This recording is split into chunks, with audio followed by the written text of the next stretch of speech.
जो कभी डॉक्टर राम मनोहर लोहिया और हमारे संविधान के रचयिता जिन्होंने संविधान बनाया बाबा साहब भीमराव अंबेडकर जी ने देखा था, वो अपने जीते जी नहीं एक हो पाए।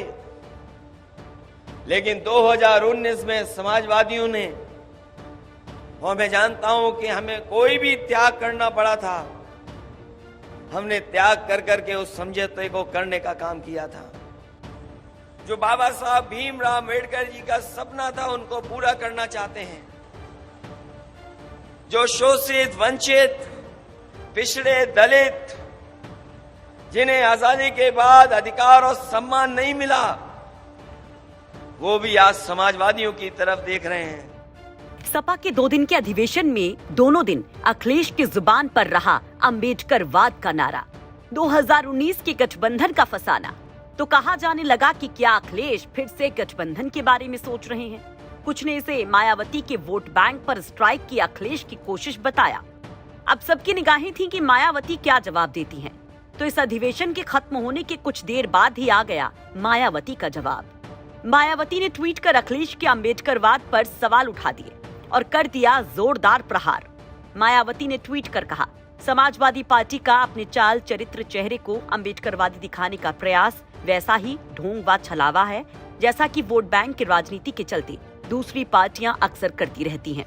इनका दलित व पिछड़ा वर्ग प्रेम मुंह में राम बगल में छुरी को ही चरितार्थ करता है। आगे मायावती कहती हैं कि वास्तव में डॉक्टर अंबेडकर के संवैधानिक व मानवतावादी आदर्शों को पूरा करके देश के करोड़ों गरीबों, दलितों, पिछड़ों, उपेक्षितों आदि का उत्थान करने वाली कोई भी पार्टी व सरकार नहीं है। और सपा का तो पूरा इतिहास ही डॉक्टर अंबेडकर व बहुजन विरोधी रहा है।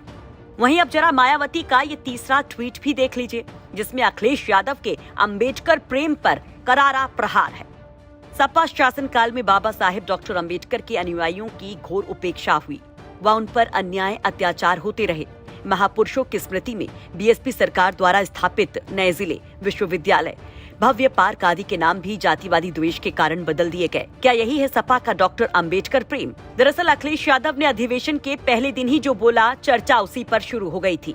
और फिर दूसरे दिन अखिलेश यादव ने जब पीएम पद का मोह न होने की बात कही और बीजेपी को हर हाल में रोकने के लिए विपक्षी एकता पर जोर देने का इशारा किया, तो सवाल उठा कि क्या वाकई मायावती एक बार फिर से अखिलेश यादव के साथ आएंगी? क्या वाकई नीतीश कुमार और मायावती अखिलेश यादव 24 के चुनाव में साथ साथ होंगे? क्योंकि अब तक की विपक्षी एकता के स्केल पर मायावती कहीं नहीं दिखाई देती हैं। हरियाणा के फतेहाबाद में नेलो के कार्यक्रम के लिए मायावती को न्योता तक नहीं मिला। हालांकि अखिलेश यादव न्योते के बावजूद उस कार्यक्रम में नहीं पहुंचे थे। वैसे आपको याद दिला दे कि 2019 में यूपी में बीजेपी को रोकने के लिए एक महागठबंधन तैयार किया गया था, जिसमें सभी पुरानी कड़वी बातों को भुलाकर अखिलेश यादव और मायावती साथ आए थे। लेकिन इससे बसपा को तो संजीवनी मिल गई थी। वो 2014 के 0 से 10 सीटों तक का सफर तय करती है, जबकि अखिलेश की सपा को तो कुछ खास फायदा नहीं हुआ।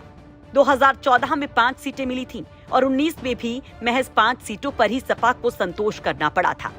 चुनाव बाद मायावती ने ही अखिलेश यादव पर अपना वोट ट्रांसफर न करवाने और धोखा देने का आरोप लगाते हुए गठबंधन तोड़ लिया था। खैर, अभी कुछ वक्त पहले जो सियासी तस्वीर बिहार में सामने आई, उसके बाद यूपी में भी इस तरह के समीकरणों पर चर्चा तेज हो गई और अखिलेश यादव के बयानों को भी इससे जोड़कर देखा जाने लगा।